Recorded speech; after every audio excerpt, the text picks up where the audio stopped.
Y bueno, hoy día vamos a trabajar lo que corresponde a la semana número 12, si no me equivoco. Vamos a empezar a compartir la diapositiva, ¿ya? Muy bien. Vamos a trabajar hoy día todo lo que viene a ser historia universal, ¿ya? Vamos a trabajar historia universal. Hoy día vamos a avanzar varios temas, así que hay que estar bastante atentos porque hoy día vamos a trabajar todo el periodo del siglo XIX hasta la Primera Guerra Mundial, ¿ya? Son varios puntos, ideologías políticas del siglo XIX, revoluciones liberales del 30 al 40 y del 48, la Segunda Revolución Industrial, imperialismo y lo que viene a ser finalmente la Primera Guerra. ¿Ok? Así que estén bastante atentos a toda la información que le vamos a brindar y vamos a ir empezando, ¿ya? Primero, las ideologías del siglo XIX. Cuando hablamos de las ideologías, una ideología es una forma de entender la realidad, pero de manera un poco más convincente, ¿no? Una ideología es algo que ya está enraizado en cada uno de nosotros, es, una, es un conjunto de ideas, es un conjunto de planteamientos en torno a cómo funciona la realidad y esa forma de entender la dinámica de la realidad permite que nuestro actuar, nuestro accionar se desarrolle. Esa es una ideología, es una forma de es una concepción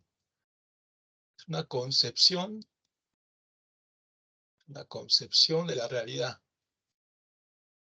es una concepción de la realidad. ¿Ok? Entonces, la ideología es eso, es una concepción de la realidad que va a estar enraizado en cada una de nosotros, una concepción de la realidad. Y durante el siglo XIX se ha desarrollado eh, cinco corrientes ideológicas.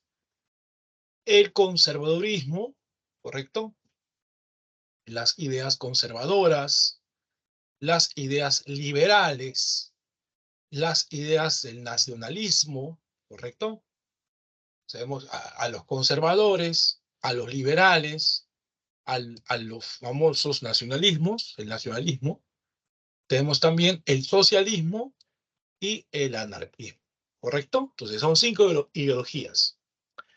Bueno, la ideología que logró motivar a que se dé la restauración. La restauración dura 15 años, de 1815 a 1830. La restauración va a tener como principal pilar ideológico a las ideas conservadoras, por eso que los conservadores van a justificar el retorno al antiguo régimen, ¿sí? Se oponen a todo cambio radical impulsado por los liberales, por eso que se dice que las ideas conservadoras, ¿sí? Las ideas conservadoras van a lograr ser las ideas de la llamada restauración. ¿Ok? Son las ideas de la famosa restauración, las que lograron promover el retorno de los reyes, ¿no?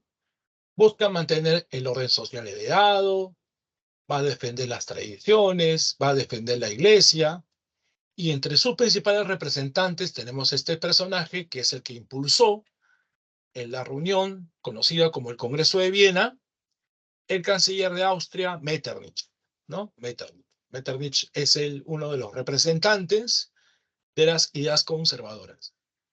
El opuesto al conservadorismo es el liberalismo, ¿no? Pensamiento liberal es el pensamiento de la burguesía. Es el pensamiento de la burguesía. ¿Ok? El pensamiento burgués. Pensamiento burgués. promueve las libertades, como se dice, las libertades individuales, se oponen a cualquier forma de absolutismo, se oponen a lo que es el poder de las grandes monarquías, ¿sí? Promueve las libertades individuales, se opone a cualquier forma de absolutismo y va a tener una serie de principios, ¿no? Los principios que es buscar la independencia de los poderes, la división de poderes, lo que ya ustedes conocen en el contexto de la Revolución Francesa, el poder ejecutivo, el poder legislativo, el poder judicial, defienden la idea de la soberanía popular, es decir, la idea en la cual el pueblo es soberano, controla, controla un territorio y decide, eh, digamos, el destino de lo que ocurra dentro de ese territorio. O sea, el pueblo es el que manda, es el que es soberano, el que tiene el control sobre ese espacio territorial, ¿sí? Tiene el mandato. La libertad individual, cosa que ya hace un poco se explicó en el concepto. Ahora, la libertad individual, ¿hasta dónde va a llegar? Es decir, la libertad se basa en la posibilidad de que una persona desarrolle un conjunto de aspiraciones, decisiones, ¿no? Pero también hay que decir que no puede hacer todo lo que uno quiere. ¿Por qué? Porque esa libertad va a terminar cuando dañe la libertad de la otra persona. Igualdad jurídica, todos son iguales ante la ley. El libre cambismo, que es la libre circulación de mercancías, y lo que viene a ser el respeto por la propiedad privada, ¿no? La defensa de la propiedad privada como elemento central. Recuerde usted que los liberales son los que van a defender, ¿no? Las revoluciones burguesas, ¿sí? Son aquellos que van a defender los movimientos que vamos a estudiar dentro de un ratito, ¿ya? Que es la revolución del año 30 y del 48, ¿correcto? Bueno, vamos a seguir. El nacionalismo. El nacionalismo, ¿qué promueve? En este contexto histórico promueve las unificaciones políticas. El liberalismo promueve las unificaciones, las famosas unificaciones políticas. ¿Qué tipo de unificaciones son? ¿Cuáles son? Son la de Italia y la de Alemania. Italia estaba dividido en 7 reinos, ¿sí? Y va a lograr impulsar su proceso de unidad. Acá van ustedes a encontrar sus representantes. Todos estos señores que están acá son los que van a impulsar la unidad italiana. Son los representantes del nacionalismo italiano. Tenemos acá el canciller de uno de estos 7 reinos, que se llama el reino de Piamonte-Cerdeña, que es Camillo Benso, o también llamado el conde de Cavour, Giuseppe Mazzini, el rey Víctor Manuel II y Giuseppe Garibaldi, ¿correcto? Ellos son los intelectuales o luchadores que logran impulsar el nacionalismo. El nacionalismo considera que existe una comunidad soberana, unida bajo una serie de aspectos, ¿no? Que son la raza, el aspecto étnico, ¿no? El aspecto étnico, el tema de la lengua, el idioma, la historia, las tradiciones. Todos esos elementos son los que conforman la nación, ¿no? La nación. La nación.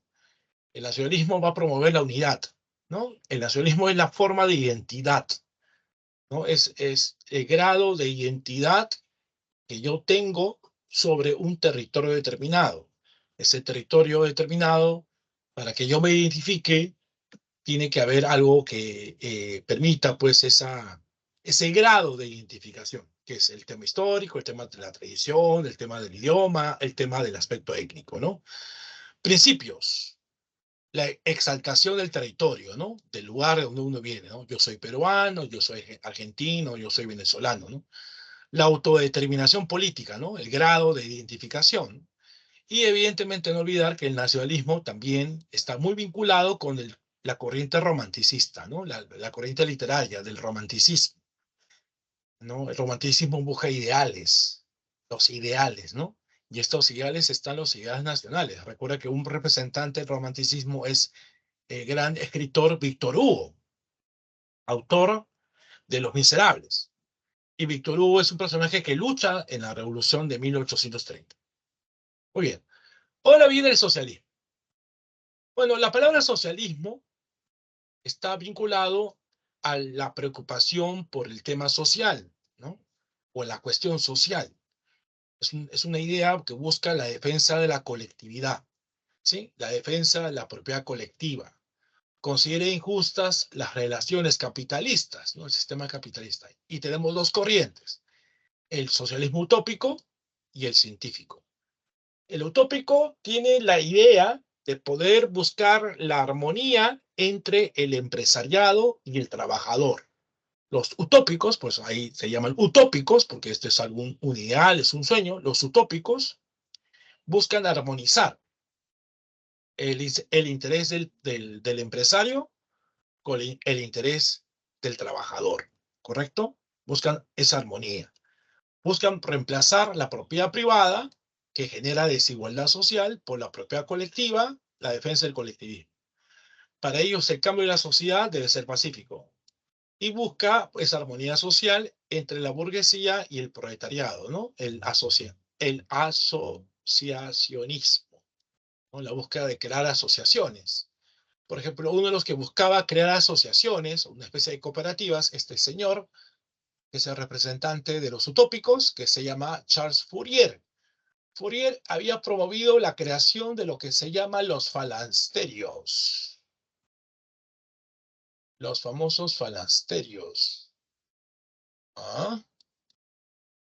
Otros representantes del utópico está, acá lo voy a escribir arribita, el conde de Saint-Simon, el conde de Saint-Simon, y también un personaje de apellido Fourier. No, es que vamos a Fourier y Robert Owen. Vamos a poner acá Robert Owen. Robert Owen. Robert Owen. Ok. Ahora, pasemos al científico, ¿no? El científico tiene como protagonistas a Carlos Marx, a Federico Engels, ¿no? Que son los que van a escribir el manifiesto del Partido Comunista. Para ellos, la historia se basa en la lucha de clases. La lucha de clases explica el cambio histórico, ¿no? Por un lado, hombre de naturaleza, después, cuando se establece el esclavismo, los esclavistas y esclavos en la época feudal, señor feudal, siervos en la época capitalista, ¿no? Burguesía, proletariado, ¿no? Entonces, a partir de la aparición de la propiedad privada, empieza a aparecer, ¿no? Las clases sociales, y según Marx y Engels, la lucha de clases es lo que va a permitir el cambio histórico. Y esta lucha de clases terminaría, pues, en una sociedad futuro, que es el comunismo. La historia se divide en modos de producción.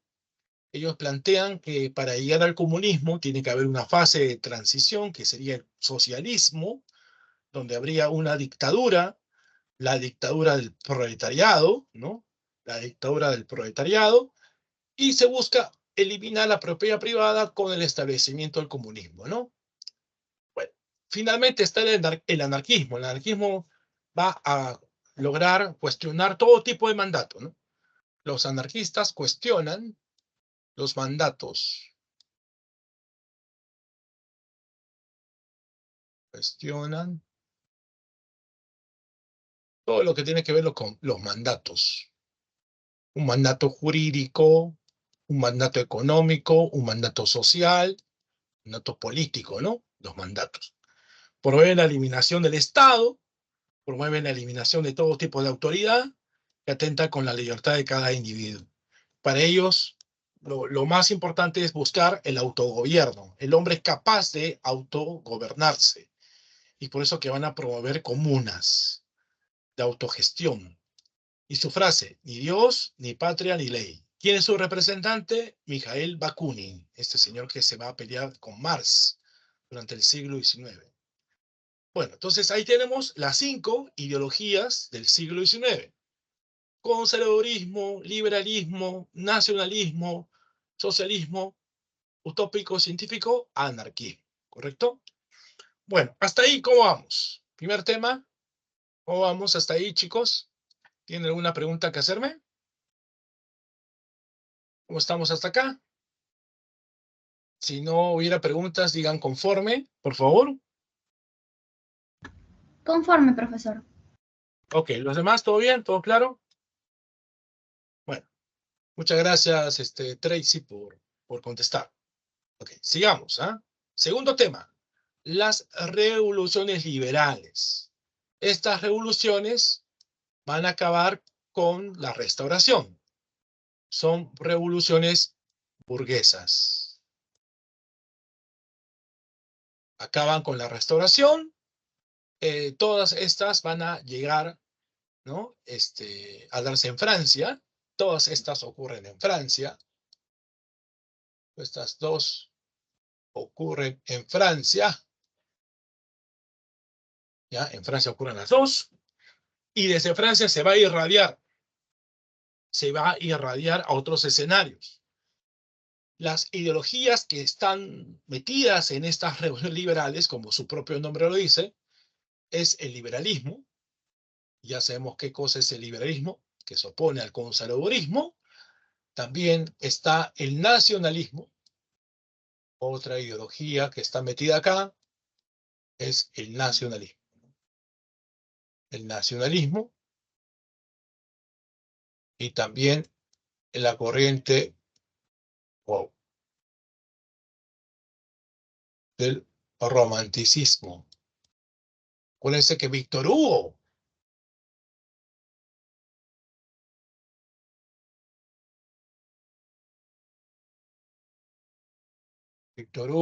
fue el autor de Los Miserables y va a lograr él luchar en la Revolución del 30. ¿Sí? Bueno, a ver, sigamos. ¿Qué es? Es un proceso por el cual las burguesías buscaron recuperar el poder, ¿no? Las burguesías buscan recuperar el poder, acabar con la famosa restauración. Se basa estas revoluciones en los principios del liberalismo, el nacionalismo, el romanticismo, en oposición al sistema conservador. La Revolución del 30, acuérdense que Francia estaba gobernada por Carlos X. Carlos X es el rey de Francia en ese entonces. Cuando cae Napoleón Bonaparte, asume el poder Luis XVIII, que es el sobrino de Luis XVI, ¿sí? Luis XVIII. Y luego es reemplazado por Carlos X. Carlos X es un monarca que quiere, pues, hacer una serie de medidas que ocasiona, pues, malestar social, ¿no? Acuérdense que estos conservadores son bien reaccionarios, ¿correcto? Uh-huh. Y por esa razón que se va a promover las llamadas ordenanzas de Saint-Cloud. ¿Ah? El 25 de julio, ¿no? El rey Carlos saca un conjunto de medidas y todas estas medidas son llamadas las ordenanzas de Saint-Cloud. ¿Sí? Sí. Y bueno, estas ordenanzas de Saint-Cloud, ¿en qué consiste? En limitar la libertad de expresión, censurar a la prensa, va a lograr también cerrar la Cámara de Diputados, los que discuten las normas, y van a limitar el derecho al voto, volviéndolo censitario. ¿Qué significa censitario? Volviéndolo para aquellas personas que solamente pueden pagar impuesto a la renta, ¿no? Entonces, bueno, es voto censitario, ¿correcto? Entonces,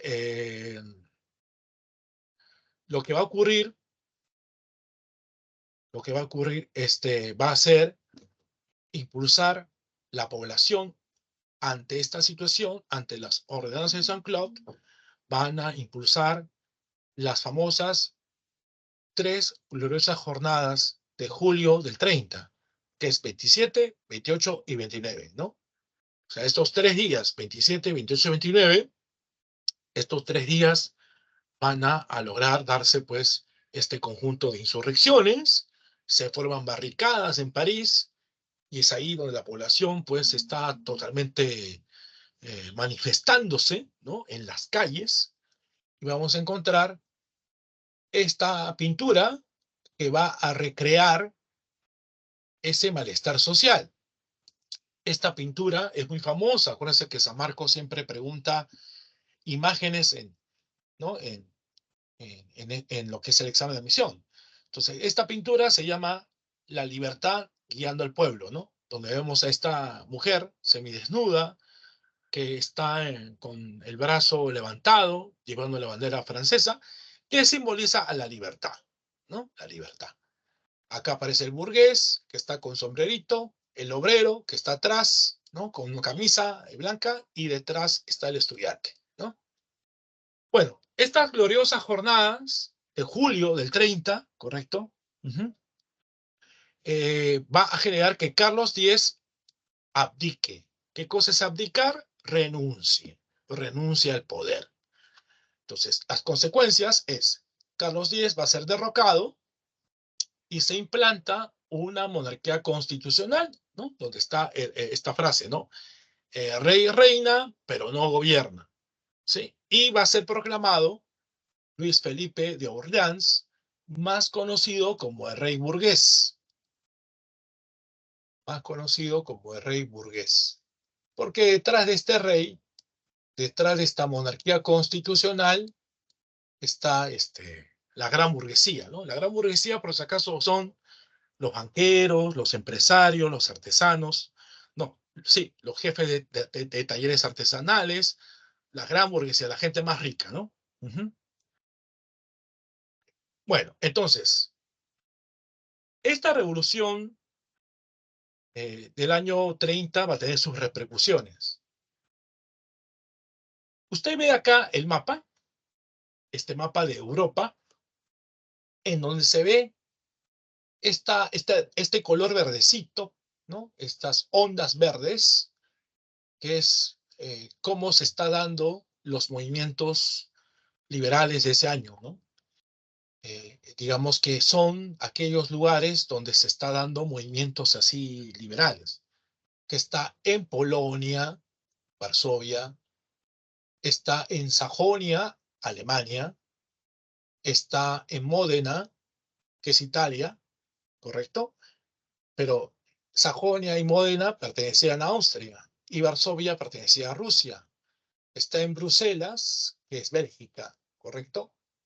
Esas flechas negras son la represión, ¿no? La represión.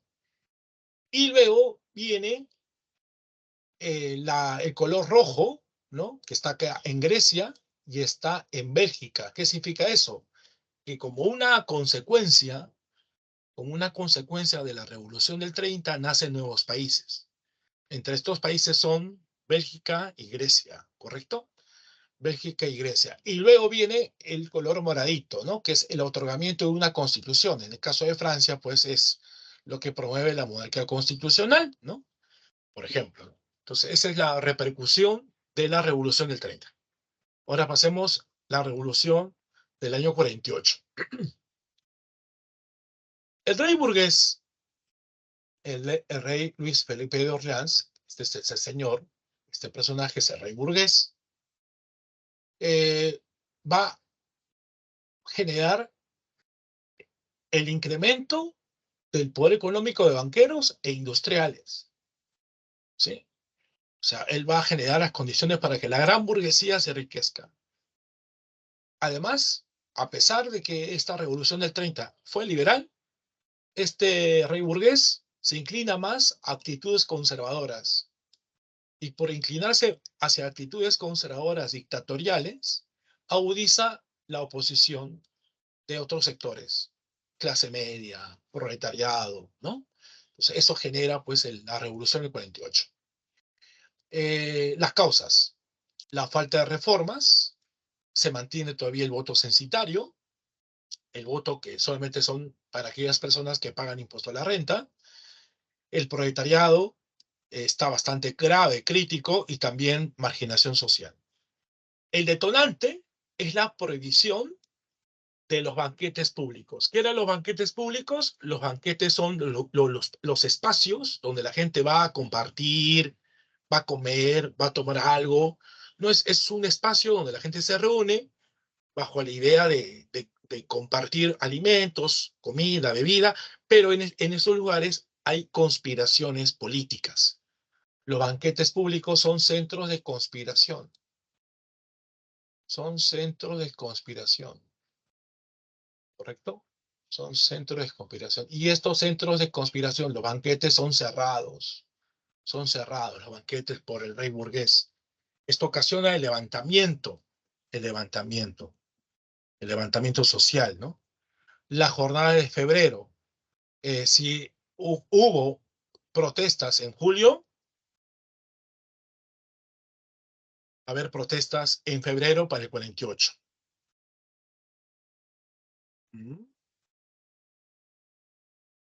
La jornada de febrero, las luchas de la gente en París provocó la caída del rey burgués.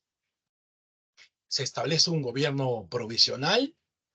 Básicamente se va a establecer la Segunda República, encabezada por Lamartine, pero Lamartine, por haber tomado medidas favorables al movimiento obrero o a la clase media, ¿sí? La clase media va a caer en junio del 30, ¿no? Duró pocas semanas.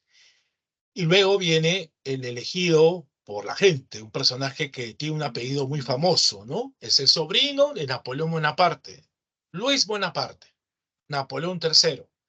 Él es el electo presidente por sufragio universal, ¿no? Entonces ahí Napoleón III va a aparecer como una figura favorable para la gran burguesía, la gran burguesía.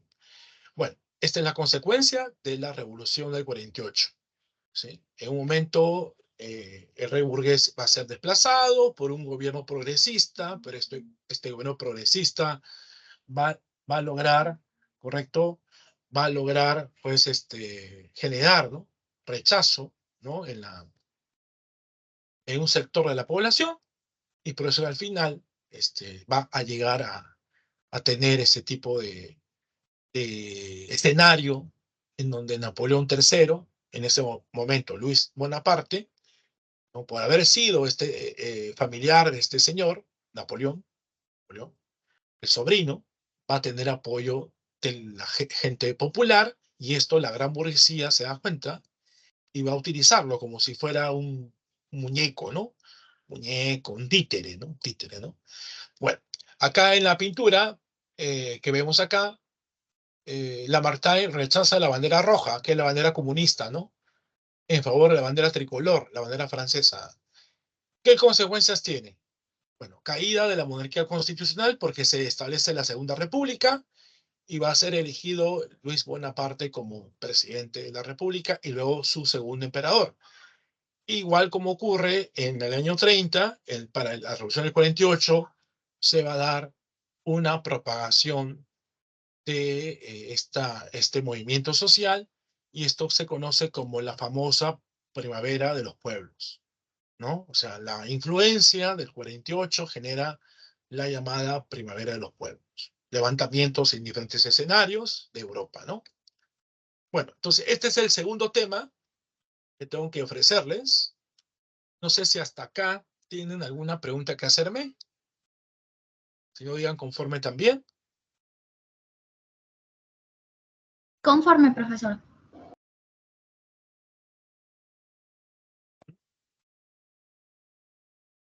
¿Los demás?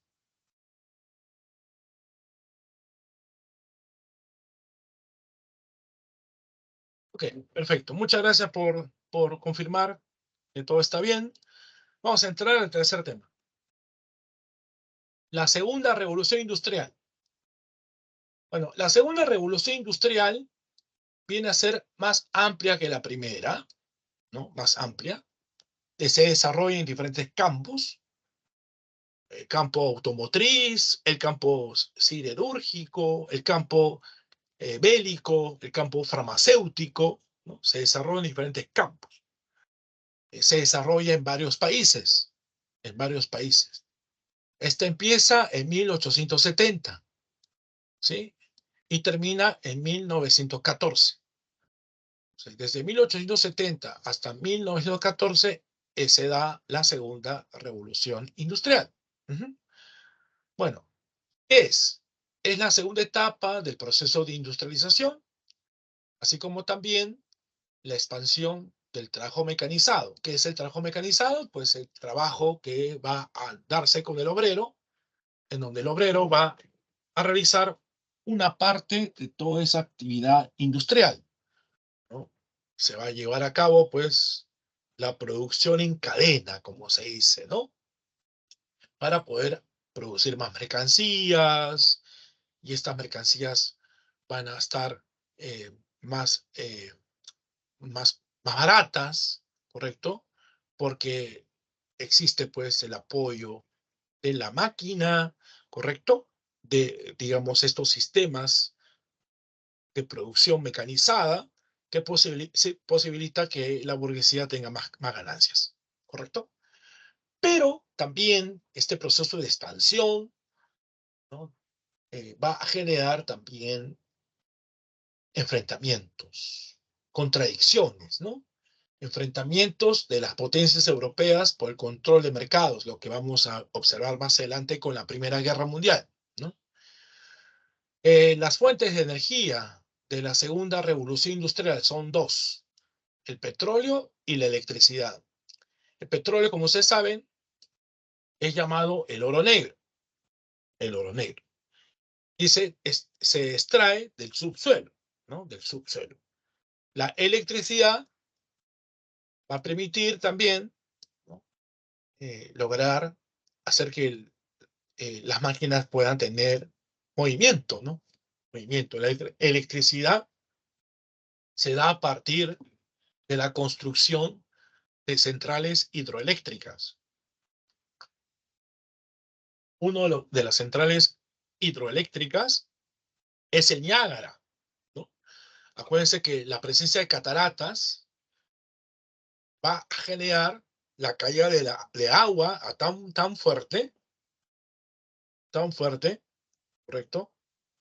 Que a su vez esta caída del agua genera un movimiento, y este movimiento genera a su vez lo que se conoce como la electricidad. Luego tenemos acá el famoso inventor de la lámpara incandescente, ¿no? O llamada también la bombilla eléctrica, Thomas Alva Edison. Thomas Alva Edison, creador de la lámpara incandescente o bombilla eléctrica, o simplemente el foco.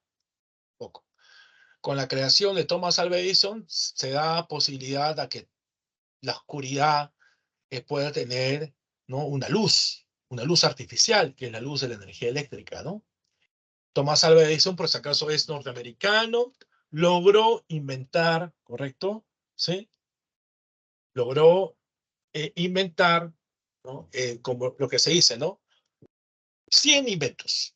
Y estos inventos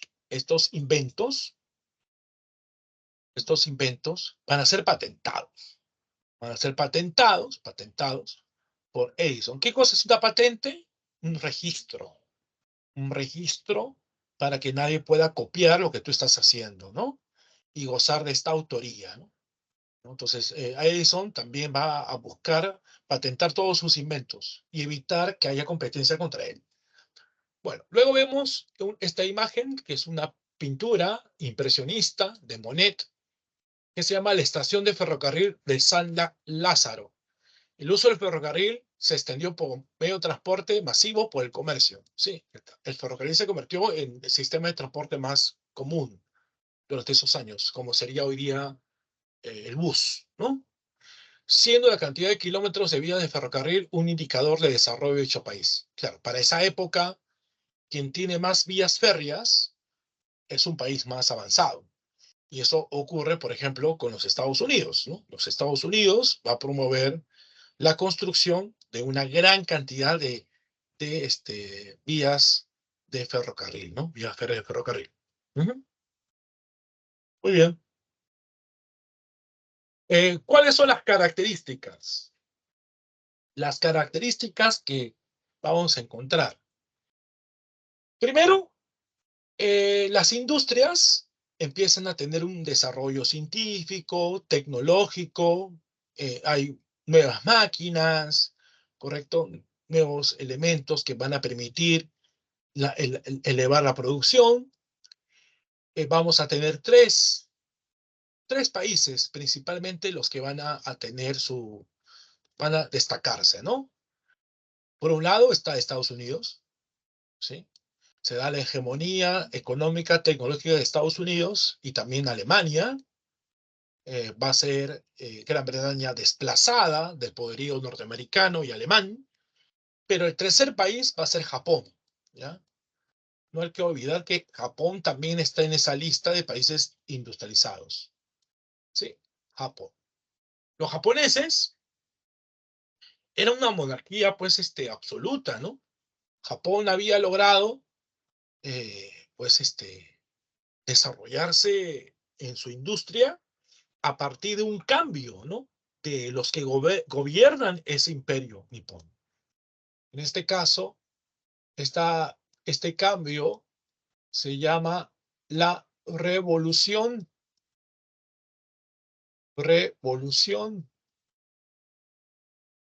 Meiji. Es el cambio, ¿no? De la monarquía, la dinastía, ¿no? En Japón. Entonces, la revolución Meiji es un cambio desde arriba, ¿no?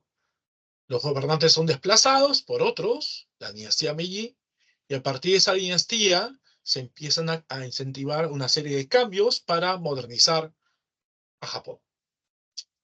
También se va a impulsar sistemas científicos en la organización del trabajo. O sea, se va a buscar dividir la producción de la mercancía para poder, para poder lograr, ¿no? Aumentar la producción. Se establecen cadenas de producción divididas por etapas y por operarios. Y es ahí donde se va a dar la producción mecanizada del taylorismo y el fordismo. Taylorismo y fordismo. ¿Qué es el fordismo? Voy a empezar por el fordismo, ¿ya? El fordismo fue la producción en cadena, promoviendo la especialización, la reducción de costos y mejoras salariales para los trabajadores. Es decir, Ford, que es el famoso creador del automóvil, el modelo T,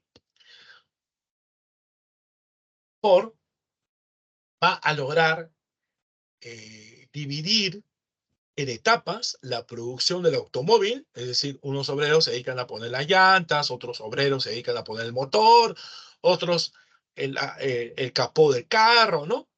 Entonces, esa división por etapas de la producción del carro va a generar la fabricación de muchos carros, ¿no? Entonces, a esa producción en cadena, dividiendo el trabajo por etapas y por determinados operarios, va a ser llamado el Fordismo, ¿sí? El Fordismo. Y en el caso del Taylorismo, el Taylorismo va a ser una aplicación similar al Fordismo, pero se va a introducir el tema del tiempo. O sea, se va a calcular cuánto es el tiempo promedio para poder desarrollarse en ese tipo de actividad. El terrorismo buscó reducir costos de producción a partir de la medición del tiempo mediante la cadena de montaje, ¿no? Entonces, ahí tenemos las diferencias entre Fordismo y Taylorismo, ¿correcto? Fordismo y Taylorismo. Ok, vamos a seguir. Tenemos acá también el invento conocido como, ¿no? El famoso avión, ¿no? La máquina voladora, el aeroplano, ¿sí? Este aeroplano va a ser creado por los hermanos Wright, ¿sí? Se llamó Wright Flyer, la primera máquina voladora a motor, el aeroplano. ¿Cuáles son las principales industrias?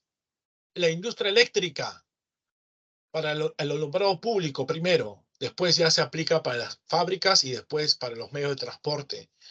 Uno de los que va a impulsar el desarrollo de la electricidad es Nicolás Tesla, que empieza a tener también discrepancias con Thomas Alva Edison. Los dos provienen de dos continentes distintos. Uno, lo que es Europa, y el otro es norteamericano. Entonces, estas contradicciones entre Tesla y Edison va a generar lo que se conoce como la guerra de las corrientes, ¿ya? La guerra de las corrientes. ¿Qué cosa es la guerra de las corrientes? Usted, si conoce, usted es científico, sabrá pues que hay corriente alterna, corriente continua. Pues ahí hay las discrepancias, ¿no? Y dentro de esas discrepancias, lo que, como comenté hace un rato, ¿no? Edison lo que hace es patentar sus inventos y no quiere que los inventos de Tesla lleguen a Norteamérica. Otra industria, la industria petrolera, destacó la Standard Oil Company, el famoso magnate del petróleo John Rockefeller. La industria farmacéutica, destacó los laboratorios Bayer y también se va a difundir las vacunas. Sí. En Bayer, por ejemplo, recuerde usted que vamos a lograr crearse la famosa pastilla, la aspirina. La aspirina. La industria automovilística destacó la famosa Ford Motor Company y lo que viene a ser el famoso modelo T en 1910. El Ford T, diseñado por Henry Ford y producido desde 1908, permitió popularizar la producción en cadena. Este carro valorizaba más o menos unos $360. Mientras que en Estados Unidos, Andrew Carnegie, también es otra industria, la industria bélica, produjo acero industrial. Alfred Krupp, alemán, produjo un cañón de 9 centímetros de acero fundido para Prusia, ¿sí? Como son los cañones que van a ser utilizados en la guerra con Chile, ¿no? O guerra del Pacífico. La industria del acero, con los hornos Bessemer, permitió el aumento de la producción. El convertidor fuerza el aire hacia arriba a través del hierro fundido y la arrabio quemando los materiales no deseados y creando acero puro. Bueno, entonces vamos a encontrar que en un periodo de casi 30 años a 40 años, la ciencia, la tecnología va a avanzar mucho. Y evidentemente eso no va a ser tan fácil de asimilar por el propio mercado, porque va a haber producción abundante, ¿no? Y es por esa razón que también como una consecuencia de todo este proceso de la industrialización se produce la primera crisis económica del sistema capitalista, la de 1873 en los Estados Unidos, conocido como el Gran Pánico. Empiezan a aparecer grandes monopolios, como el cártel, Holding Trust, eso ya ustedes lo han estudiado en economía. Aparece el capital financiero, que es el capital que va a hacer fusión, la unidad del capital bancario con el capital industrial. El capital financiero es el resultado de la fusión del capital bancario más el industrial. Hay sobrepoblación y gran migración europea del siglo XIX y también sobreproducción y búsqueda de mercados coloniales. ¿Sí? La búsqueda de expandir el territorio. Bueno, entonces ese es el tercer tema de esta tarde, la segunda revolución industrial. No sé si tiene alguna pregunta que hacerme. ¿Alguna duda?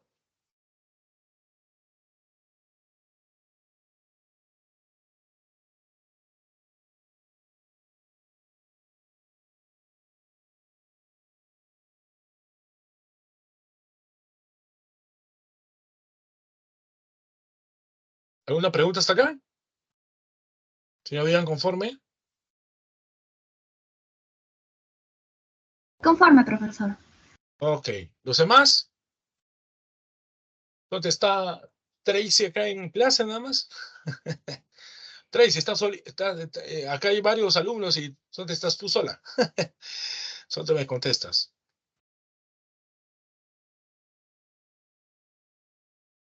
Oh, claro. Muy bien, Daniel.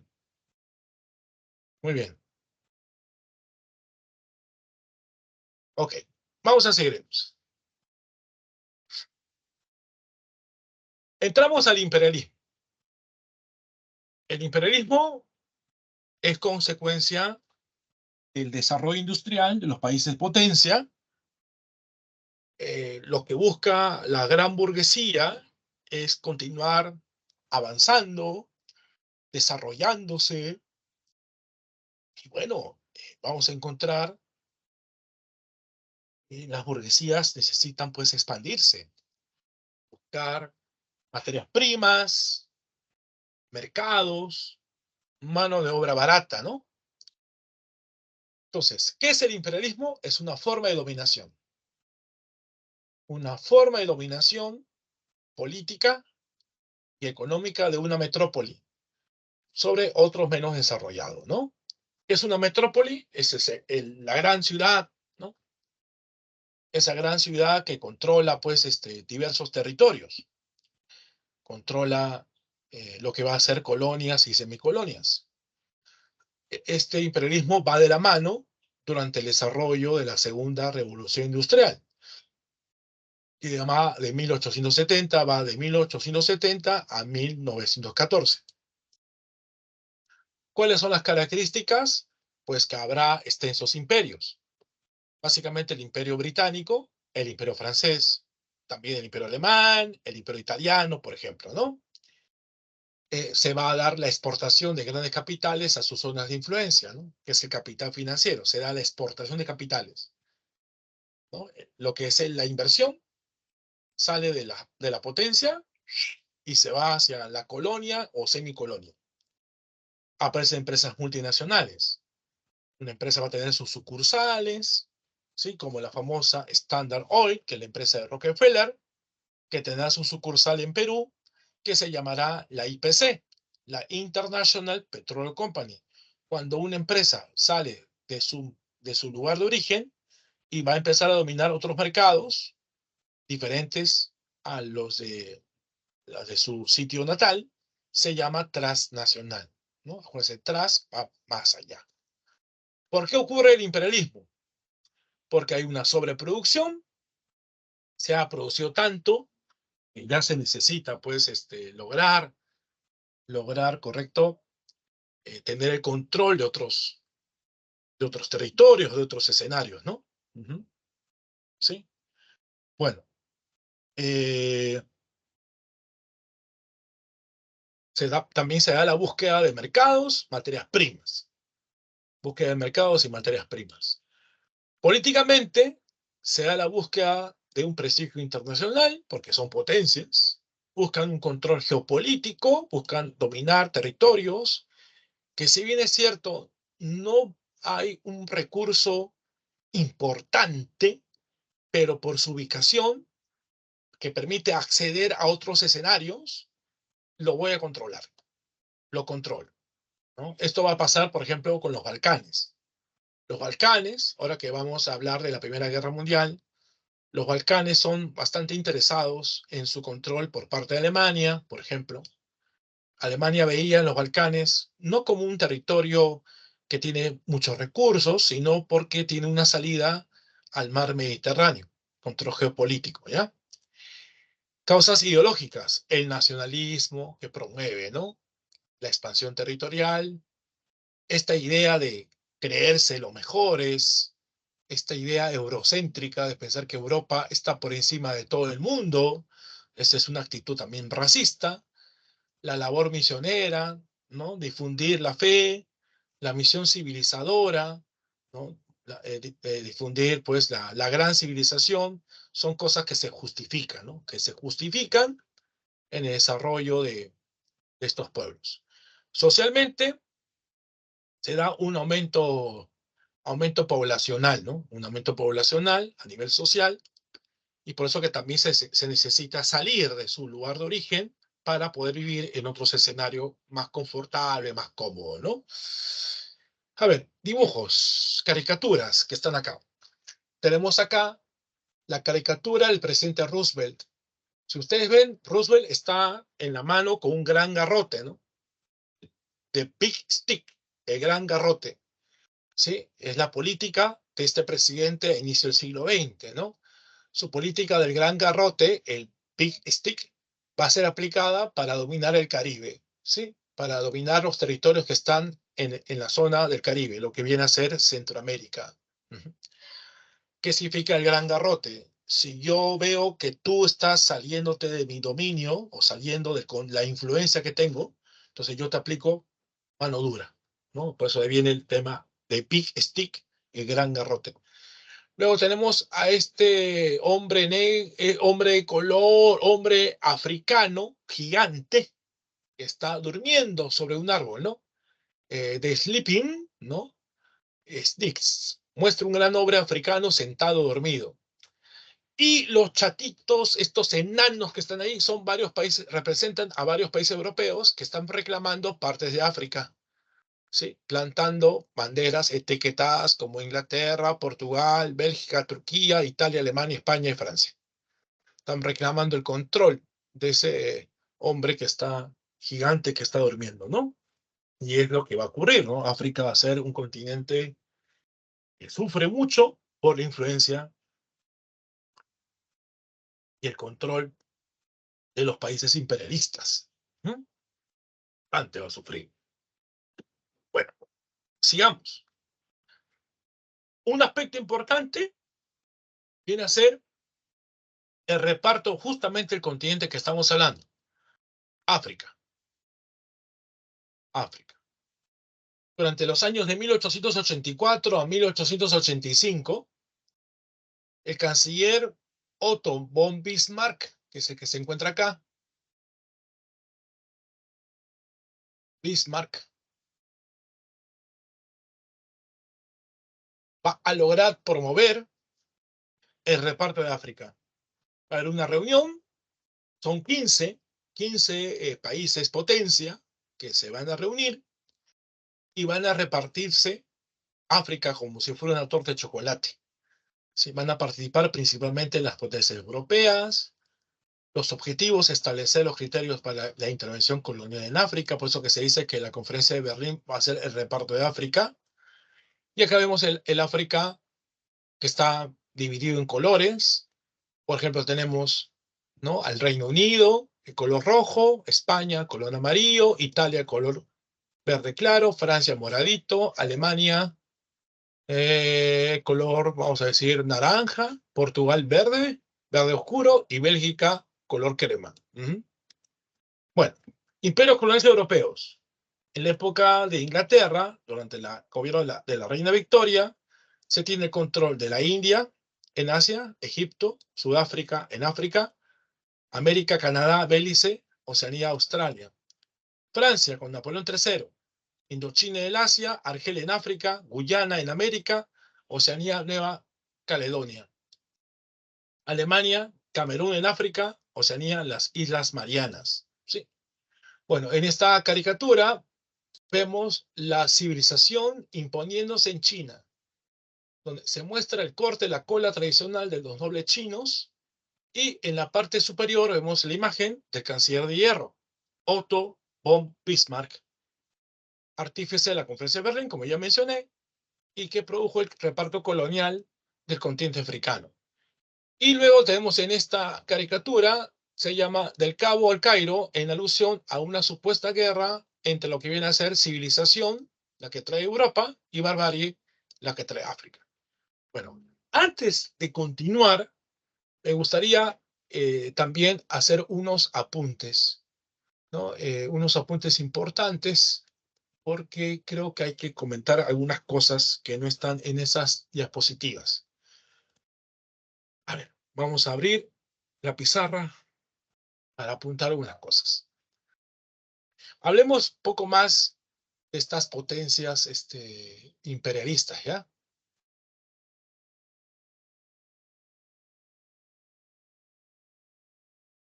Ok,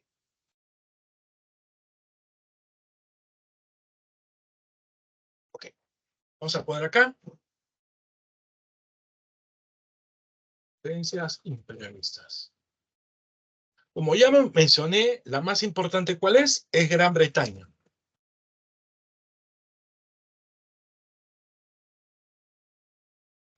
Cuando Gran Bretaña se convierte en potencia imperialista, estaba gobernando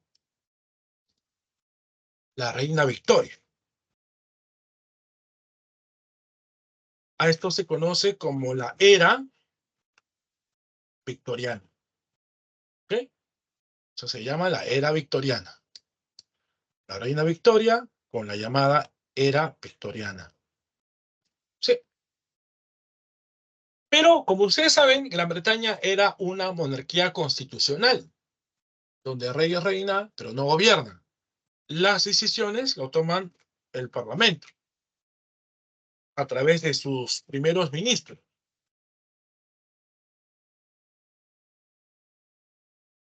que son gente como Palmerston, Benjamin Disraeli, otro ministro es Gladstone. Gladstone. Ellos son los ministros durante la época de la reina Victoria, los más conocidos, ¿ya? Durante la época de estos ministros se va a producir el control territorial. Muchos de estos controles territoriales se da a través de guerras.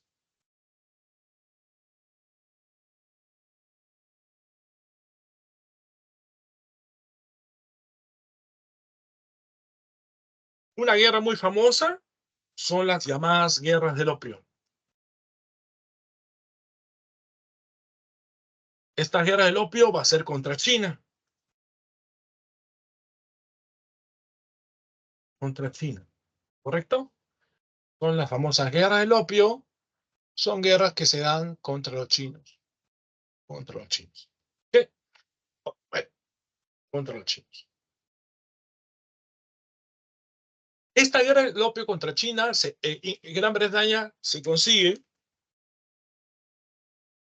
el control del famoso puerto de Hong Kong.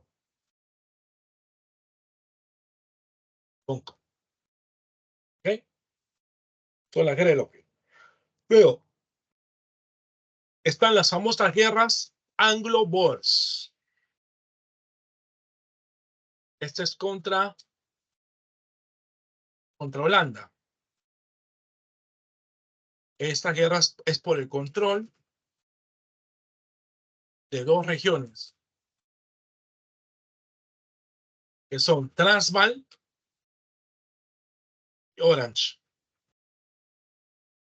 Transvaal y Orange. ¿Ya? Esas son las regiones. Transvaal y Orange. Las guerras Anglo-Boers contra Holanda, por el control de esas regiones. Transvaal y Orange. Y estas regiones había muchos diamantes. Muchos diamantes. Puede ser que África es el territorio de los diamantes. Especialmente en la zona del sur. Diamantes, madera, por ejemplo. Piedras preciosas. Y esto es lo que da origen a lo que es Sudáfrica. Esto es Sudáfrica. Sudáfrica. Bueno, luego, no olvidar, por ejemplo, que para los ingleses, la principal colonia va a ser la India, conocida como la joya británica.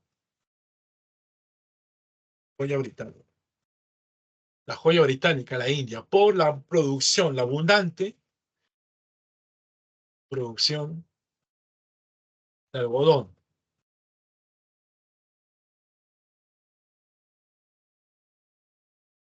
Habrá también otras colonias que ya están están en su diapositiva que les he explicado. Otras colonias que no se han mencionado: Jamaica,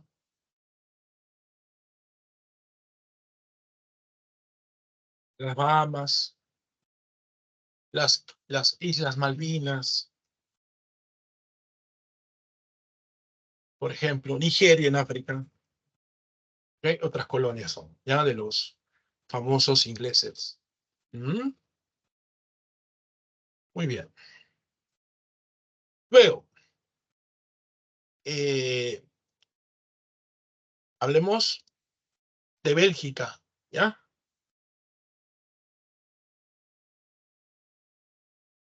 En Bélgica está el gobierno Leopoldo II controla el Congo. Controla el Congo, ¿no? El Congo belga, Bélgica.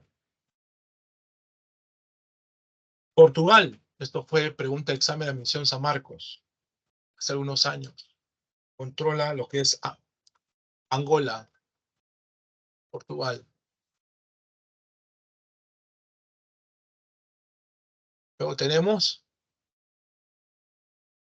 lo que es Holanda. Holanda. Controla Indonesia. Estados Unidos. Puerto Rico. Por ejemplo. Liberia en África. Hawái. Hawái, ¿no? Con algunos territorios que eran parte del control norteamericano. Bueno, entonces, estas son las famosas potencias imperialistas, un poquito profundizando lo que es el caso de inglés, ¿no? Y de algunas más. Bueno, hasta ahí, ¿cómo vamos? Para entrar al último tema. ¿Cómo vamos, chicos? ¿Tienen alguna pregunta? Todo conforme, profesor. Ok. ¿Los demás?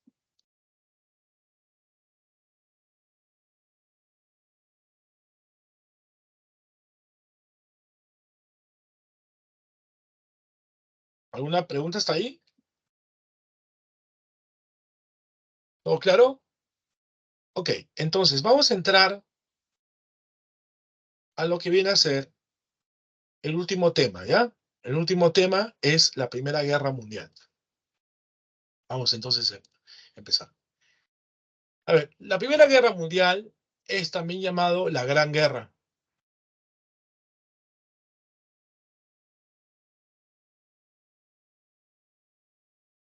Empieza en 1914 y termina en el año 19. En el año 19 se va a firmar, por ejemplo, el Tratado de Versalles. En la firma del Tratado de Versalles. En algunos textos, la guerra puede haber acabado, en algunos textos, el año 18. ¿Ya? Repito, en algunos textos, la guerra termina el año 18. ¿Por qué el 18? Porque ahí viene, ¿no? A darse el tema del armisticio, el armisticio de Compiègne. Ese armisticio de Compiègne viene a ser, pues, lo que genera eh, el cese al fuego, el año 18. Y la Gran Guerra es un conflicto bélico entre países europeos por el control de colonias y mercados, ¿no? Se habían formado dos bloques militares, la Triple Alianza y la Triple Entente. La Triple Alianza va a ser Alemania, Austria-Hungría, Italia. La Triple Entente, Francia, Gran Bretaña y Rusia. Pero luego Italia se va de la Triple Alianza y pasa al otro lado. Y se une este bloque el Imperio Otomano, que es Turquía, y Bulgaria. En el caso del Triple Entente, va a estar Japón, va a estar Estados Unidos, va a estar Italia y otros países. Acá en este mapa europeo vemos que el color verde un poco más oscuro es la Triple Alianza y el color verde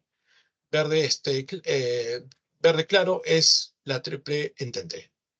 ¿Cuáles son las causas? La pugna entre potencias imperialistas, el problema de los Balcanes, la exaltación nacionalista, ¿no?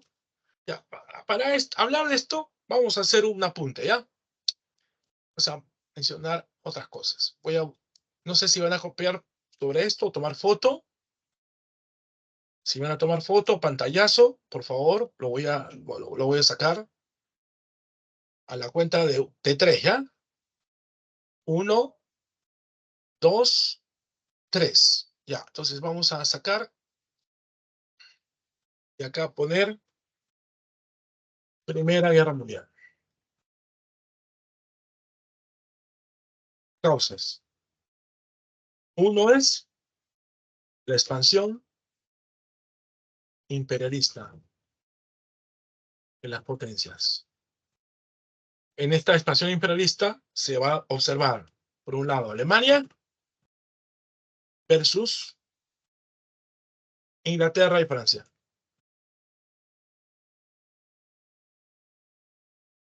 Inglaterra y Francia.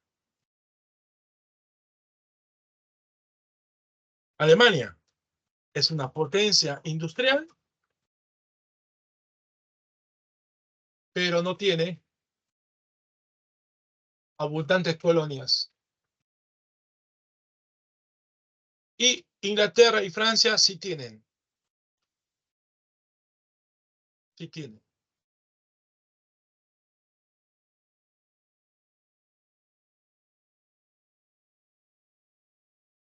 Inglaterra y Francia tienen, las dos juntas, abundantes colonias. Abundantes colonias. Entonces, lo que quiere Alemania es arrebatar lo que tiene Inglaterra y Francia. Pues ok, las contradicciones se dan entre las potencias justamente Inglaterra y Francia por un lado y Alemania por otro. ¿Ya? Dos, se da la ruptura política de la llamada paz armada. ¿Qué es la paz armada? La paz armada es un periodo de tensión entre los países europeos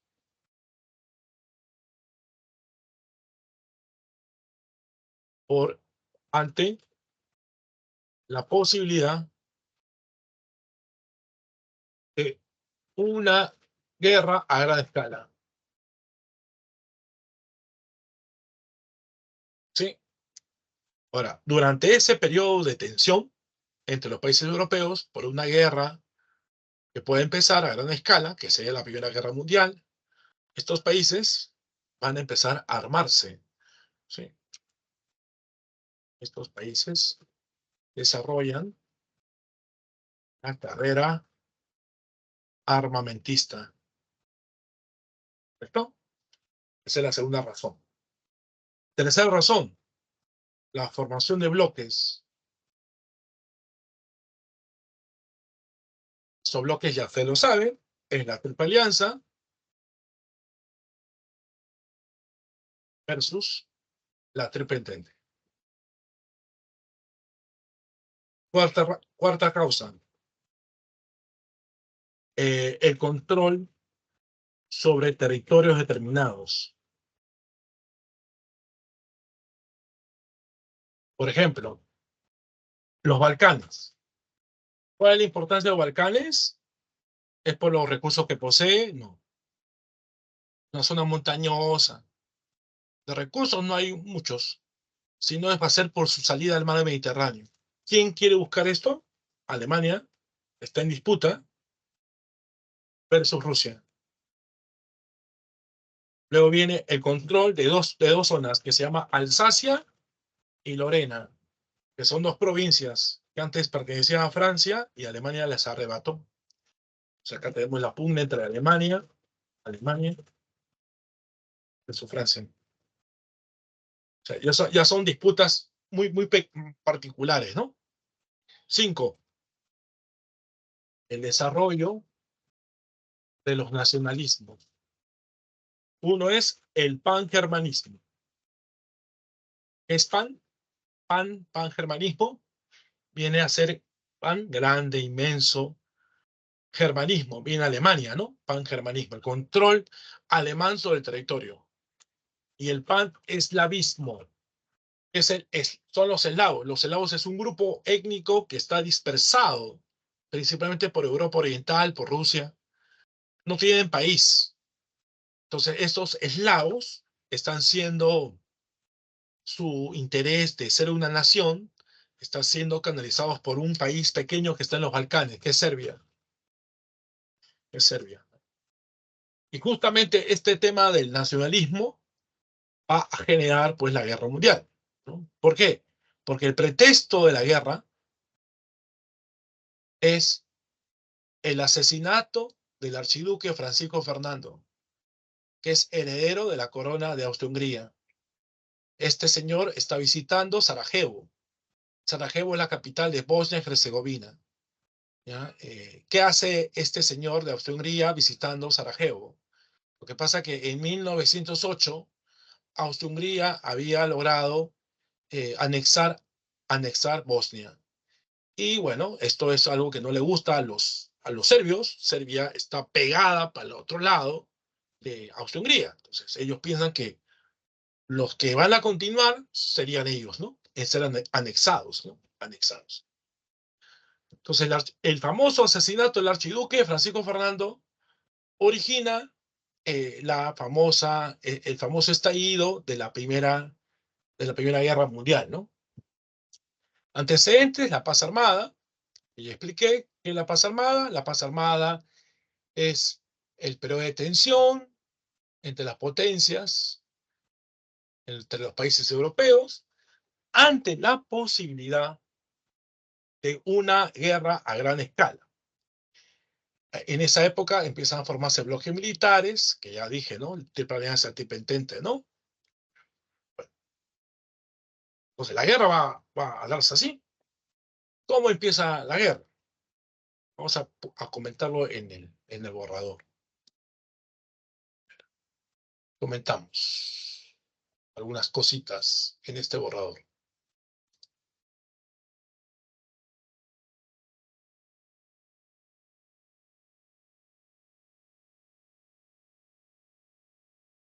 Austria-Hungría anexa Bosnia, Herzegovina.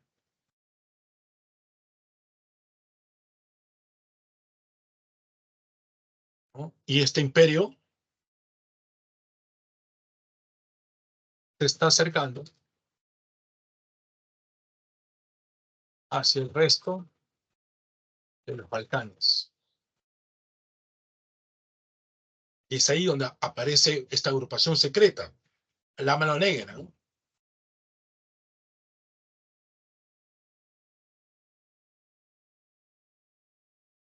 Esta Mano Negra es una agrupación serbia.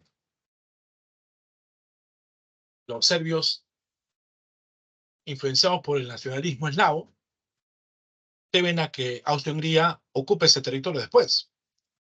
Y ahí viene, pues, el problema del asesinato, el archiduque, Francisco Fernando, ¿no? Y para la guerra, los bloques enfrentados son dos.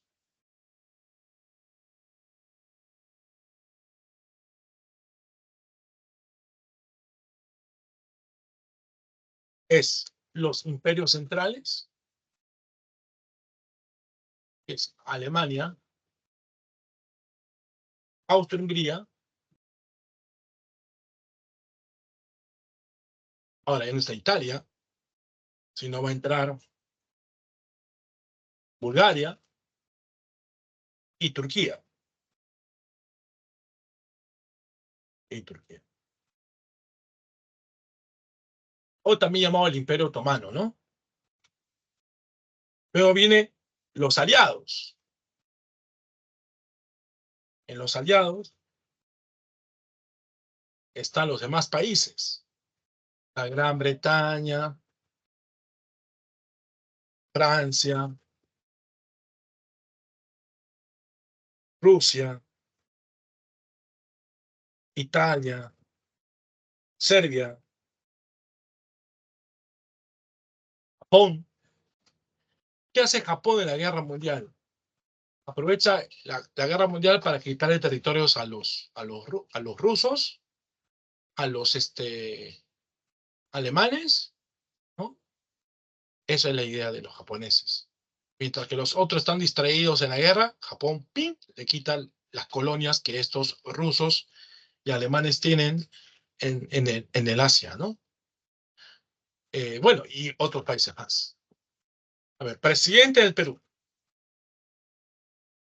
¿Quién eran los presidentes del Perú durante este tiempo? Cuando la guerra estalla, era el presidente Benavides. Y luego entra José Pardo. José Pablo. Entonces, cuando empieza la Guerra Mundial, el presidente del Perú va a ser Óscar R. Benavides, y durante el desarrollo de la guerra, el presidente del Perú va a ser José Pablo. Bueno, sigamos. Las acciones armadas. Esta parte es más sencilla. Esta parte ya, San Marcos, no te va a preguntar mucho, ¿ya? La parte militar, ¿no? Están los movimientos iniciales, ¿no? Que se dan en dos frentes, frente occidental, frente oriental. En el frente occidental, Alemania, invadió Bélgica y Francia. Y Alemania es derrotada en la primera batalla del Marne. ¿Sí? Mientras que esto ocurría, en el frente oriental, Alemania empieza a vencer a Rusia en dos batallas, Lagos Masurianos y Tannenberg. Esa derrota rusa genera condiciones para el estallido de la famosa Revolución Rusa. Esta guerra va a ser una guerra impresionante por las armas que se utilizan en este proceso bélico, ¿no? Estos aviones de combate, ¿no? Lanzallamas, bombas lacrimógenas, tanques. Es la primera guerra que se usa tanques. ¿Sí? Entonces, esto ocurre en este proceso bélico. Luego de la guerra de movimientos o movimientos iniciales, se da la guerra la guerra de posiciones. En el frente occidental se empiezan a construir las famosas trincheras y se da la guerra de trincheras. En esa guerra de trincheras se dan las dos batallas más sangrientas, que es la batalla de Verdún y la batalla de Somme. Son las batallas más sangrientas de la Primera Guerra Mundial, en la zona de las trincheras. Francia e Inglaterra no pueden derrotar a Alemania. Ajá. La guerra también se da en el mar. Alemania inicia la guerra submarina, trata de tumbarse todos los barcos que están a su disposición, barcos del enemigo, para evitar que estos barcos lleven, ¿no? Provisiones a los países en guerra. Estados Unidos ingresa a la guerra mundial en el último tramo, el año 17.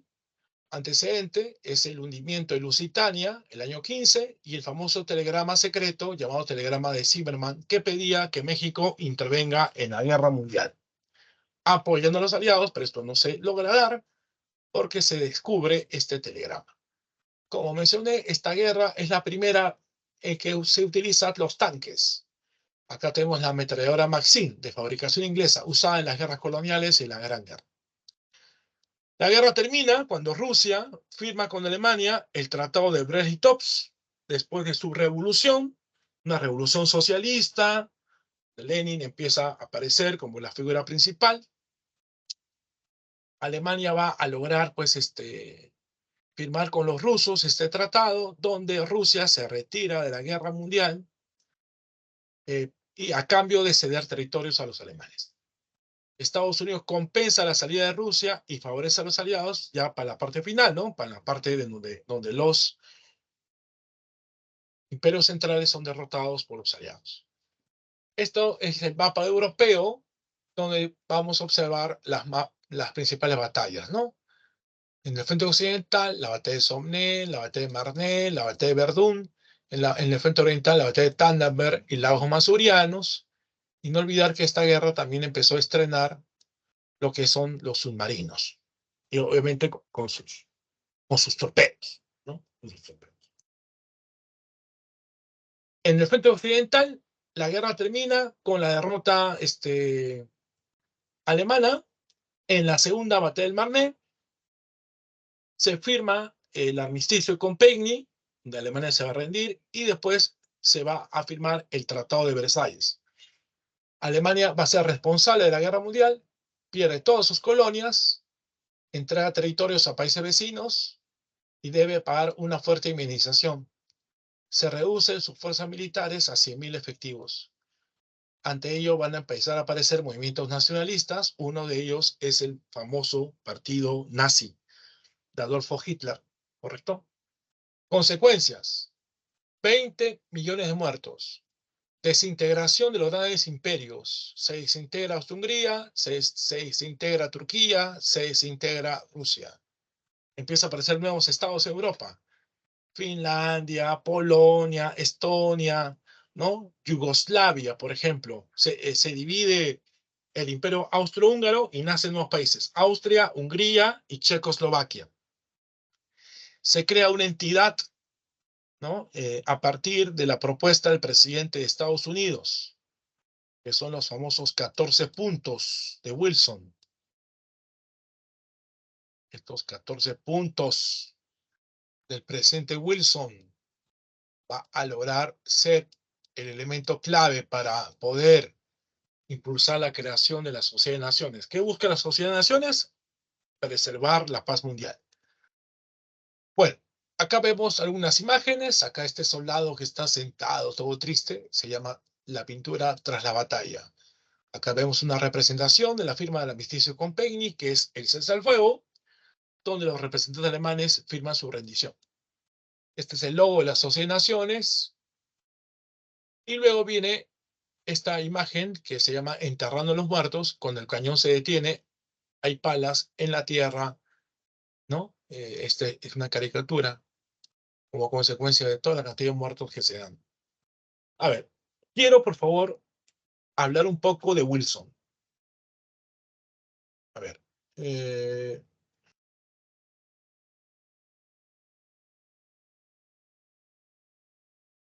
los 14 puntos de Wilson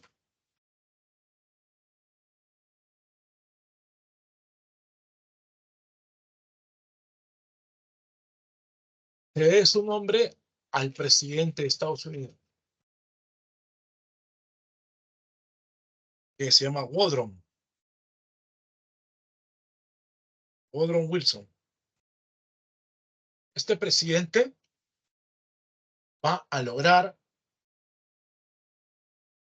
buscar crear una entidad que trate de evitar una guerra en el futuro. Uno, uno de sus puntos es buscar la creación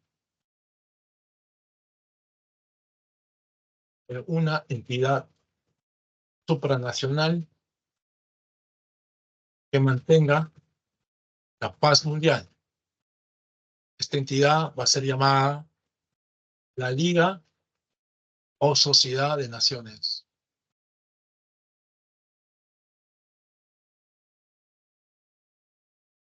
La Liga o Sociedad de Naciones. ¿Correcto? Uno de sus puntos es buscar la creación de una entidad supranacional que mantenga la paz mundial. Esto hace la Liga o Sociedad de Naciones.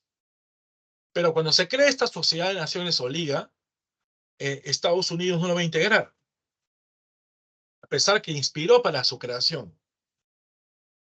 ¿Y por qué no lo integra? Porque hay una amenaza más, que es la Revolución Rusa, que se da en 1917, que es la famosa Revolución Rusa. ¿Mm? Y eso es algo que le preocupa a Norteamérica, ¿no? Por eso que Norteamérica no quiere integrar esta entidad, porque está vigilante a lo que está pasando en lo que va a ser la Unión Soviética. Bueno, esas son las cositas que quería yo comentarles sobre, ¿no? Sobre lo que viene a ser el tema de los 14 puntos de Wilson. Ok, entonces, ya ir cerrando, ¿no? La línea de tiempo. Durante este periodo hemos visto varios acontecimientos. Las ideologías del siglo XIX, las revoluciones liberales del 30 al 48, la segunda revolución industrial, el imperialismo, la primera guerra mundial, y hemos abarcado pues todo lo que es siglo XIX y parte del siglo XX, ¿no? No olvidar que la revolución de Francia, la primera liberal es del 30, luego la revolución del 48, también en Francia. En ese mismo año se publica el manifiesto del Partido Comunista, que es donde se encuentran las ideas de Marx y Engels. Acuérdense que al inicio de leer el texto aparece una frase, ¿no? Aparece una frase. Proletarios de todo el mundo, únanse. Se hace el reparto de África en Berlín en 1884 y Bélgica es invadida por los alemanes en el 14, dando inicio a la Guerra Mundial. ¿Sí? Bueno, hasta ahí, ¿cómo estamos? ¿Preguntas? ¿Dudas? ¿Inquietudes? Digan conforme si fuera así. Conforme, profesor. Los demás, ¿todo conforme? Conforme, profesor. Ok, entonces, siendo las 6:27 hasta 6:35, para que vean sus preguntas y marquen sus claves, ¿ya? Profesor, a ver. Profesor, ¿por qué Alemania recibió pocos territorios en África? A pesar que Bismarck no lo había impulsado. Ok, mira, lo que sucede es que ya aparece, a ver, en la conferencia de Berlín, un poco para explicarte, Daniel, se da producto de un problema, porque ya África estaba siendo colonizada por los países europeos antes de la conferencia de Berlín. La conferencia de Berlín se da en 1884, por ahí, ¿no? Eh, Mira, Argelia, que es la colonia francesa, lo controlan en 1830. O sea, muchos territorios de África ya eran parte del dominio europeo. Pero ¿qué ocurre? ¿Por qué estrictamente se da esta conferencia de Berlín?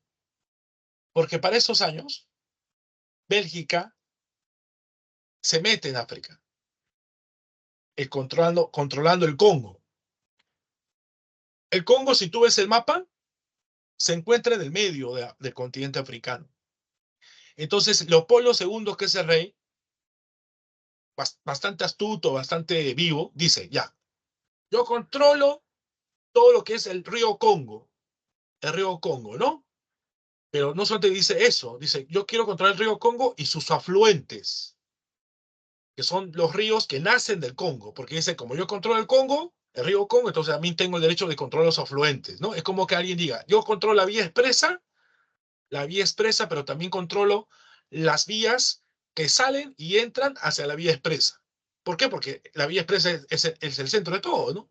Entonces, a partir de que Leopoldo quiere tener el control del río Congo y todos sus afluentes, genera las discrepancias con los países europeos. Y ahí Bismarck quiere meterse en Alemania. Acuérdate que Alemania nace como país en 1871, y unos 10 años después, más o menos un poco más, se produce la conferencia de Berlín. Entonces, Alemania quiere meterse en este control, entonces quiere buscar que todas estas tensiones con Bélgica se superen y se genere un reparto formal del territorio. Es decir, ya había ese reparto, ya había un control territorial de las potencias y algunos territorios todavía estaban por colonizar. Entonces, en este reparto del África se formaliza todo eso. Es como que yo ya en este departamento me he quedado con este cuarto, ¿no? Con este espacio para hacer mi biblioteca, para poder hacer las clases que ustedes me ven, pero este cuarto, este espacio, no está formalmente dividido de esa manera. Si es que tuviera hermanos, ¿no? Si es que tuviera hermanos, tendría que dividir la casa, pero yo ya ocupé este espacio para hacer mi sala de estudio. Pero esto todavía no está escrito en papel. Entonces, digamos que el reparto de África, la conferencia de Berlín, será algo más formal, escrito en papel, de todos los territorios que Europa va a controlar en ese continente. No sé si Daniel te he explicado todo lo que necesitas. ¿Me dices? Ok. Bueno, entonces, siendo las 6:30, unos 5 minutos para poder revisar sus preguntas, ¿ya?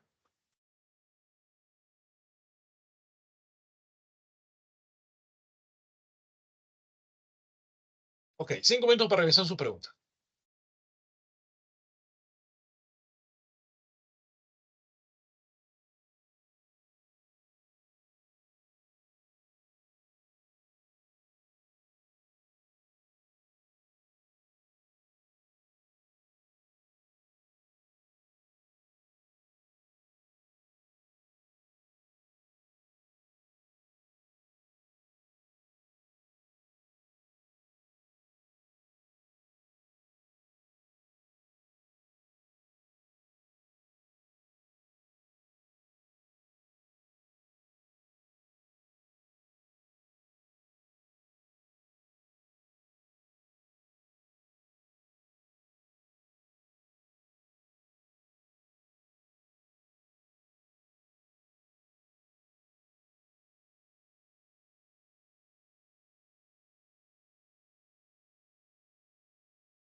Muy bien, entonces hemos regresado. Vamos a pasar a ver las preguntas. En esta parte ya la práctica.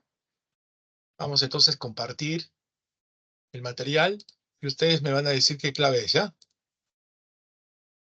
A ver. Oh, ok.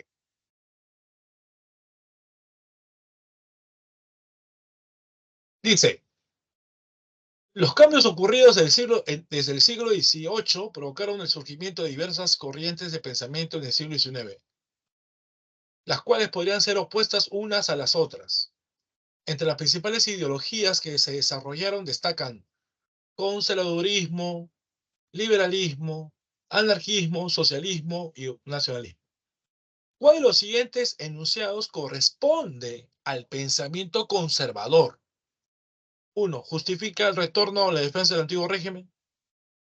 Apoya el derecho de la autodeterminación política. Defiende el absolutismo y los privilegios de la Iglesia. Promueve la exaltación del concepto de patria. ¿Cuál será de los cuatro los que van a defender los intereses del pensamiento conservador? A ver, ¿qué dicen? ¿Qué dicen, chicos? Dice Oscar que es la A. ¿Los demás están de acuerdo? ¿Qué es la A? La clave viene a ser la A. Correcto, correcto. Muy bien, Oscar, ¿ah? Excelente. La clave viene a ser la A. Excelente. Ok. Vamos a pasar entonces a escribir que la pregunta 1 viene a ser la A. 1A. Perfecto. Bien, sigamos. Pregunta 2, ¿ya? Como reacción a la oleada conservadora impulsada por el Congreso de Viena y la Santa Alianza, se desarrollaron en el siglo XIX las denominadas revoluciones liberales. En Europa existió una mayor participación política debido a la fuerza ascendente de la burguesía y los sectores populares que reclamaron el reconocimiento de las libertades individuales. Respecto a la revolución liberal del 30, identifique una de sus consecuencias. Consecuencias del 30 es: Carlos X fue derrocado, estableciéndose la Segunda República Francesa. Asume el gobierno Luis Felipe I, restableciéndose la monarquía absoluta. Fin definitivo de la monarquía en Francia, pese al gobierno de Napoleón III. División europea en dos, el liberal occidental y el conservador oriental. Se produjeron las jornadas de febrero que acabaron con el absolutismo. ¿Cuál de estas 5 alternativas sería una consecuencia de la revolución liberal del 30? A ver, ¿qué cosa creen ustedes, chicos? Dice Oscar que es la C. Oscar dice que es la C, que es el fin definitivo de la monarquía en Francia, pese al gobierno de Napoleón III. No, no, no, no, no es. Eso es la monarquía que se establece después del 30 es monarquía constitucional. ¿Ah? A ver, lo que va a ocurrir es que si ustedes han visto el mapa, yo les expliqué un mapa donde se va a irradiar, ¿no?, la influencia de la revolución.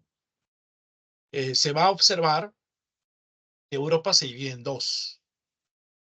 La Europa se va a dividir en un liberal occidental y un liberal oriental, ¿correcto? Se propaga en Bélgica, que es, les dije, independencia de Bélgica.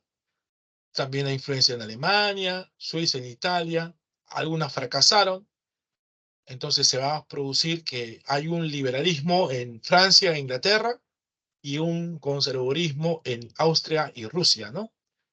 Porque Austria y Rusia son las que reprimen esos movimientos. Así que la clave viene a ser la 2, la D. La 2 es la D, ¿ya? Por esa división, ¿ya, chicos? Ok, vamos entonces a seguir con la pregunta 3. Vamos a pregunta 3. La 3. La primera revolución industrial puede ser definida como un proceso de cambios constantes y de crecimiento económico continuo, promovido por la burguesía como producto de la mecanización de la producción, permitiendo posteriormente el impulso de la segunda revolución industrial. Por otro lado, ambas revoluciones tuvieron características distintas en su desarrollo. ¿Cuáles de las siguientes características podemos afirmar pertenecen a la segunda revolución industrial? ¿Será la revolución de los medios de transporte y comunicaciones? Acuérdense que hay más ferrocarriles, ¿no? Va a aparecer, pues, lo que es el tranvía. El acero es desplazado por el hierro como materia prima, como materia prima. Aplicación de sistemas de organización científica del trabajo. Innovaciones técnicas con amplia diversificación industrial. ¿Qué dicen? ¿Cuál de las cuatro empieza a lograr ser características que solamente, escuchen, solamente pertenecen a la segunda revolución industrial? Esas cuatro, ¿cuáles son las que pertenecen solamente a la segunda revolución industrial? ¿Cuál será? Dice ahí Oscar y Daniel, la B. La B dice, la B 1 y 4. Solamente hay medio de transporte en la segunda o también en la primera. Acuérdate que en la primera apareció el barco a vapor, en la segunda aparece la locomotora. Yo te puedo aceptar la 4, ¿no? Pero no es la 1, no, porque la 1 no es exclusivo de la segunda, también hay primera. ¿Cuál sería? ¿Qué sería? Va a ser la D, ¿ya? La 3 va a ser la D. Solamente, repito, solamente de la segunda revolución industrial es la aplicación de sistemas de organización científica del trabajo, que son el Fordismo y el Taylorismo. Y las innovaciones técnicas con amplia diversificación industrial es, pues, lo que viene a ser la industria automotriz, la industria llamada farmacéutica, ¿no? La industria bélica, entre otras. La D. Hay que tener mucho cuidado, chicos, ¿eh? Con eso. Bueno, vamos a la 4. Vamos a la pregunta 4. Hay que mejorar, ¿ya? Vamos a la pregunta 4.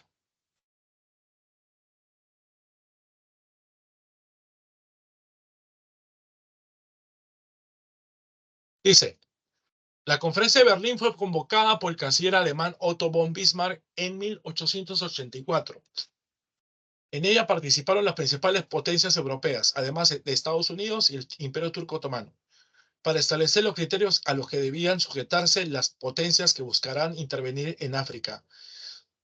Identifique el valor de verdad o falsedad de los siguientes enunciados. La mayor parte del África Occidental fue repartida entre Alemania e Italia. Se estableció la libre navegación comercial por los ríos Congo y Níger. Se entregaron los territorios de Camerún, Madagascar a Alemania. La posesión territorial debe ser efectiva, informándose oportunamente. ¿Cuál creen que es la clave? En la 4. ¿Qué dicen, chicos? Bien. La E dice ahí, Daniel. Las 3 son falsas y la última es verdadera. ¿Mm? Los demás, la 4, la D, dice Oscar. A ver, la clave viene a ser la D de dinosaurio, ¿ya? 4, la D de dedo. 4 de dedo. Ujú. Esa es la clave. Voy a aprender a usar.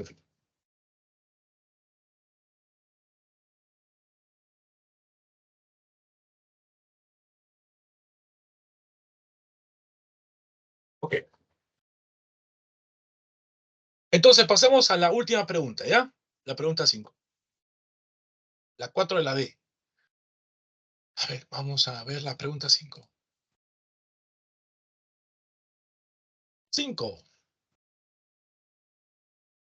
En el contexto del enfrentamiento marítimo durante la Primera Guerra Mundial, el 7 de mayo de 1915, el transatlántico británico RMS Lusitania fue torpedeado a las 14 horas en las costas irlandesas por el submarino alemán SMU-20, hundiéndose en menos de 20 minutos, muriendo 1.198 personas. ¿Por qué el hundimiento de este barco británico fue el antecedente para el enfrentamiento posterior de Estados Unidos con Alemania? Acuérdense que en ese barco británico murieron también pasajeros norteamericanos, ¿ya? Llevaba pertrechos militares norteamericanos a Inglaterra, lo que se oponía a la neutralidad que había establecido Estados Unidos.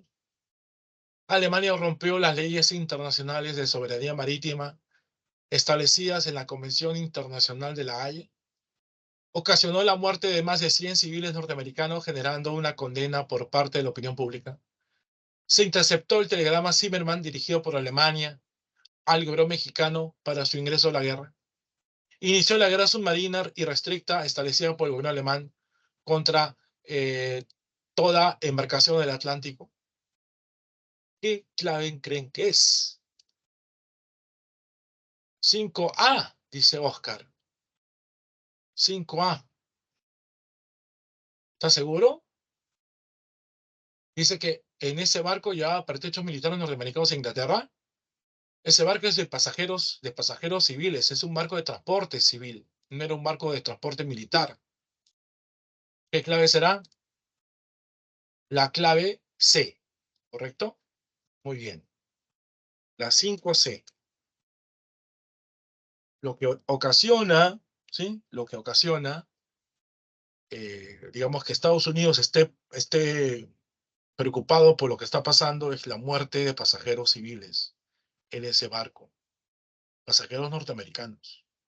El famoso hundimiento de Lusitania, ¿ya? Entonces la 5 es la C. Sí, correcto, 5 es la C. Sí, es la clave. Bueno, entonces, y con esto ya estamos cerrando. No sé si tiene alguna pregunta hasta acá.